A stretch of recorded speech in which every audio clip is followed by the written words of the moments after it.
viejo, joven, gran amigo de este Invisible y de esta familia Fides, el doctor Gonzalo Mendieta, que nos va a acompañar, Gonzalo Mendieta Campero, Romero mejor, que nos va a acompañar. Siempre viene en camisa y le achica al Invisible. ¿Cómo está usted, doctor? ¿Cómo está usted? ¿Cómo le va? Tome asiento.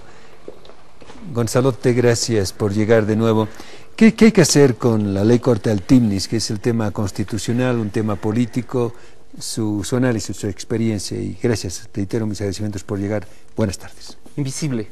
El país está estancado en discusiones que cada vez se parecen más al pasado que al futuro. ¿Por qué? Bueno, primero, la política es un vicio nacional. ¿Por qué? Somos adictos, es difícil salir.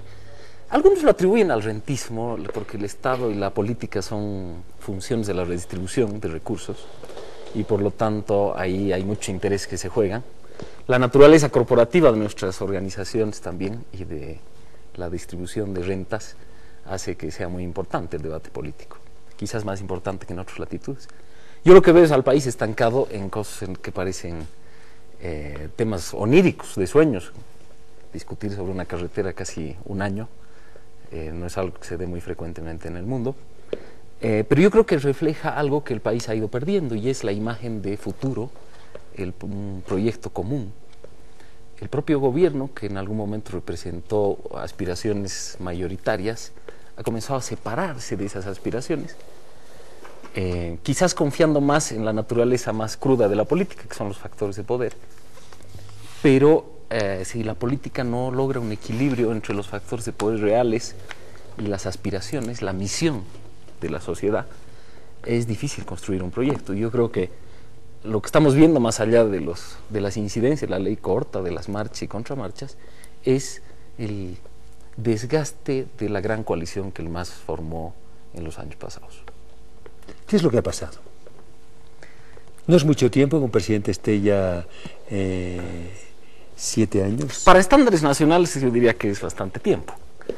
O sea, un desgaste natural es cierto que es inevitable. La gente se cansa. La gente se cansa, pero también hay que aprender algunas cosas. Yo creo que el MAS, para acumular poder, y lo logró, agregó peticiones, deseos, aspiraciones, no necesariamente compatibles entre sí.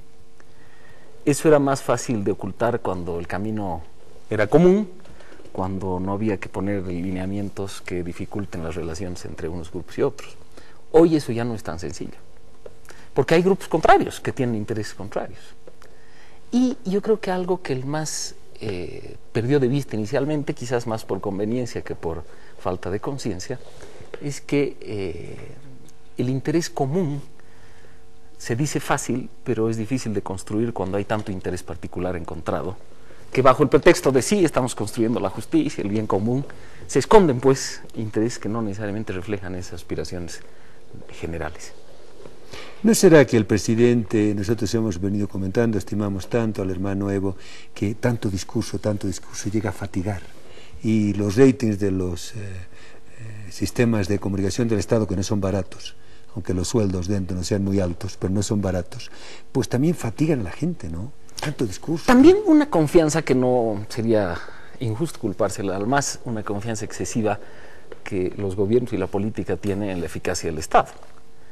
Cuán eficaz es el Estado para realizar los grandes programas que nos sucesivamente inventamos, las refundaciones de tantos estados que hemos tenido, y el Estado de verdad que tenemos para emprender esas tareas. ¿Cuál es la relación? El doctor Gonzalo Mendieta Romero, abogado, constitucionalista, un hombre muy querido en esta familia de años. Gonzalo, ¿cuál es el estado concreto que tenemos, el concreto, el objetivo, el que se verifica en las oficinas públicas y el estado del que hablamos en los discursos? Hay una distancia muy grande, ¿no? El estado del que hablamos es una gran entelequia que aparentemente... ¿Qué quiere decir entelequia? Algo que no existe. Algo que no existe, pero también una idea que tiene su muerte en sí misma. Una idea que tiene su muerte en sí misma. Es decir, algo que no puede funcionar porque en el fondo tiene una contradicción que lo lleva a extinguirse. Y yo creo que algo de eso de entelequia... A ver, el estado del que se habla en los discursos oficiales es algo que al mencionarlo lo estamos matando. el Estado del que hablamos, ese que va a construir un gran proyecto nacional que nos una, que nos saque de la pobreza, etcétera, tiene ingredientes que hacen imposible que esas mismas aspiraciones sean logradas. ¿Por qué? Pero sabemos, los que discursan saben que hay esos ingredientes. Yo no creo que siempre estén conscientes, no creo que sea solo un estado de cinismo perpetuo, no lo creo. Pero no puede ser que prometan y no cumplen. No, yo creo que también... Se nos prometió hace 7 años ya, en la campaña electoral, que íbamos a industrializar los hidrocarburos. Todavía no hemos empezado. No hay que olvidarse que la política también refleja los estados de ánimo del país. Y culpar a la política de la expresión de sus estados de ánimo es una forma muy cómoda de verlo. Los políticos tienen la culpa, nosotros y no es cierto. nunca. Y no es cierto. Tienen parte de la culpa, pero también... ¿Nos gustan más las mentiras que las verdades? Una dosis de mentira es inevitable en toda sociedad. Porque eso sí que es cinismo. Oiga, eso es cinismo. Yo creo que es... El problema es cuando esa dosis de mentira es excesiva. ¿Cuándo sabemos que una dosis de mentira es excesiva? Por ejemplo, cuando vemos manifiestamente que hay intereses contrarios que van a impedir cumplir lo que estamos prometiendo. Y voy a ser más concreto de lo que hemos sido hasta ahora, los cocaleros versus las aspiraciones ecológicas y de mantenimiento del hábitat indígena que estamos viendo ahora. Son demandas que no podemos poner en la misma bolsa sin afectar a alguien. Y ese modo de convenir demandas contradictorias entre sí debería tener su lugar en el Estado. Pero tenemos que tener un Estado mucho más fuerte del que tenemos. Pero también tendríamos que tener un Estado que se ocupe menos de adularnos y de decir que somos grandiosos y que todo lo que queremos y aspiramos es por sí mismo ideal, y que pudiera tener elementos que también nos eduquen, en verdad nos lidericen y permitan lograr quizás con un poco más de humildad ciertas metas concretas. A mí, por ejemplo, me apena mucho que en el último cambio de gabinete hubiera salido alguien que en este perfil del que hablo, las medidas realizables, concretas, hechas con humildad, la exministra de Salud, Nil Heredia, fuera una de las primeras excluidas del gabinete, cuando lo que estaba haciendo sí era construcción de interés general, porque las cajas de salud funcionan como funcionan, la salud de nuestra gente funciona como todos sabemos que funciona, y no veo que en esas tareas concretas la política le ponga el hombro a quienes están ansiosos de jugarse. ¿Qué hacer? Aprender. El otro día leía una frase que sí es cínica de George Bernard Shaw, que decía que hemos aprendido de la experiencia que la humanidad no aprende nada de la experiencia. No, eso es muy inglesa, ¿no? No. Sí, hemos aprendido de la experiencia que la humanidad no aprende nada de la experiencia. Pero confiando en que esa sea solo una frase inteligente y cínica. Pero más allá del ingenio, yo creo que hay ciertas cosas que deberíamos aprender. No toda crítica está inspirada necesariamente en intereses adversos a los míos. Hay una crítica objetiva. La política debería ser más hábil para aceptar la crítica.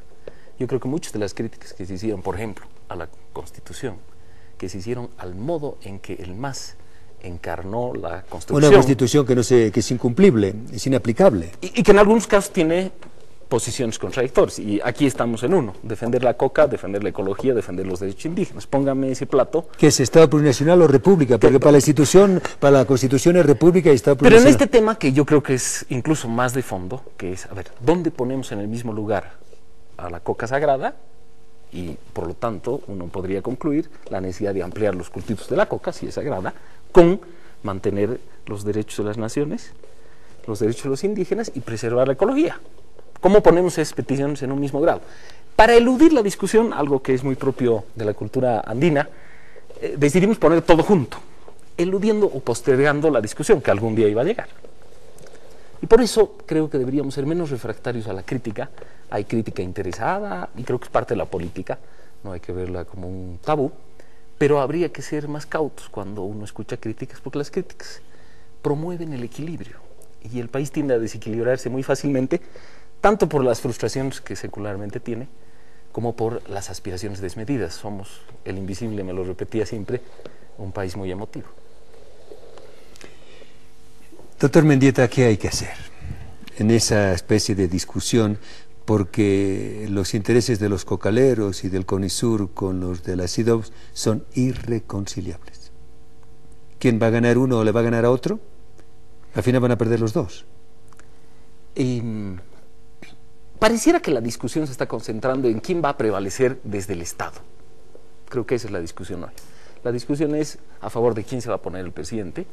No, ya y está. Finalmente, digamos, lo sabemos entre líneas, saldrá una ley modificatoria, derogatoria, abrogatoria, lo que fuera, pero esa no es solución, porque el conflicto va a persistir. Y el conflicto se va a multiplicar. Correcto. Con lo que uno se lleva a preguntar, la constituyente de la que hemos hablado, que en el fondo era construir un gran proyecto común, ¿ha concluido? O en parte estamos viendo frustraciones derivadas de ese sueño. No es algo fácilmente resoluble, pero yo creo que lo peor que puede hacer el Estado y quienes lo manejan es ponerse la bandera de alguna de las fracciones. Incluso si esas fracciones son esenciales para gobernar. Porque, otra vez, si no hay equilibrio entre el lado mágico, el lado aspiracional de la política y el lado más crudo, más fáctico de los factores de poder, el resultado más posible es el fracaso. Y yo veo, por ejemplo, que el presidente, en la última crisis de gabinete que ha tenido, ha tratado de recurrir a las cartas que en algún momento le aseguraron éxito. Y creo que no es esta una discusión necesariamente de operadores o quién es mejor que quién, sino de circunstancia. Una cosa es tener operadores con un perfil en una circunstancia en la que la adhesión es mayoritaria y el país está caminando con uno, y otra en una circunstancia en la que por lo menos mitad del país que creía que uno iba por el bien camino tiene dudas. En esta coyuntura, ya que usted le puso la patada inicial a la pelota de la entrevista hace unos instantes, ¿Juan Ramón Quintana es el operador adecuado en esta circunstancia? A ver, su perfil duro no lo voy a inventar yo. No, él lo ha fabricado, además, él lo ha fabricado con mérito propio, sí, con gran esfuerzo. Sería atribuirse demasiado. Creo que él tiene un perfil duro claro. Creo que el presidente ha buscado operadores que le aseguren eficacia. Creo que no tiene mucho de dónde elegir. ¿Por qué? Bueno, en general, si vemos la política boliviana en general, fuera de un reducido núcleo de gente que participa en uno u otro gobierno, después no ha tenido mucha gente a la que reclutar. Una de las razones, que creo que es más de fondo, es que las clases medias y altas prácticamente han desertado de participar en el interés público, y eso tiene sus consecuencias. ¿Y es tan así como usted lo dice? Yo creo que sí. ¿Por qué? Yo veo las clases altas y clases medias altas en el proyecto de ser clase media mundial y en la aspiración de ser funcionarios de organismos internacionales y de abandonar su historia y su tradición y de abandonar una lucha por un interés común. Y creo que eso no puede dejar de tener consecuencias. Pero también desde el gobierno no se ha facilitado aquello. Bueno, se les ha tratado mucho, muy mal. El gobierno se ha peleado con... Gilemil. Además, ha hecho dejación de los pocos núcleos de servidores públicos institucionales tradicionales que tienen. Tendrán sus defectos, pero si recordamos la historia, hasta Sucre tuvo que acudir finalmente a los chapetones para gobernar, y como lo dice Lofstrom. Claro, y como dice lo de la Casa de la Moneda, votó a todos los chapetones españoles y al cabo de pocos meses tuvo que llamarlos de nuevo. Y digo, no es una experiencia solo nacional. Recordemos después de la Segunda Guerra Adenauer, que tuvo que recurrir a una buena parte del servicio público que había estado con Hitler. No eran funcionarios nazis, ni ideológicamente nazis, pero con alguien había que algo de nazismo administrar el Estado. Y probablemente fue una decisión dura la que tuvo que tomar Adenauer, pero sabia. Porque para reconstruir un país, incluso para moldearlo de nuevo, se tiene que hacer incorporando. Y eso es incorporando a los que antes estaban excluidos, tarea que creo que no es solo del MAS, es una tarea nacional que habrá que continuar. Pero